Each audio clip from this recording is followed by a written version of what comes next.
či som chcela byť tiež žiačkou Baťovej školy práce. Nemohla som bývať doma, musela som byť v internáte, to všetko absolvovať, tú disciplínu a čo tam bolo.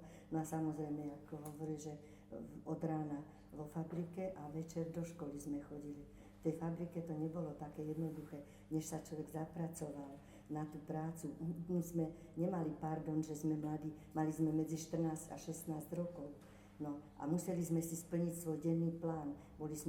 Prešli sme takou obuvníckou školou, takzvanou, tam nás ako trochu zapracovali a hneď sme boli dosadení do tej dielne a tam ten plán to muselo frčať. My, čo sme zostali, nakoniec sme sa počase zapracovali a presvedčili sme sa, že komu sa nelení, tomu sa zelení a za svoju prácu sme boli solidne ohodnotení. Skutočne.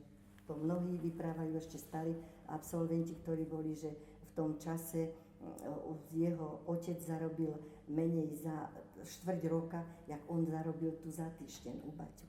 A tie možnosti boli skutočne obrovské. Baťa si vychovával svojich ľudí na vedúce miesta, všetky si obsadzoval väčšinou tými absolventmi, ktorí prešli tou výrobou, na tom veľmi ako bazíroval. Takže ja tomu hovorím vám, že u Baťu mohol siahnuť ku hviezdám človek, keď bol schopný, pracovitý.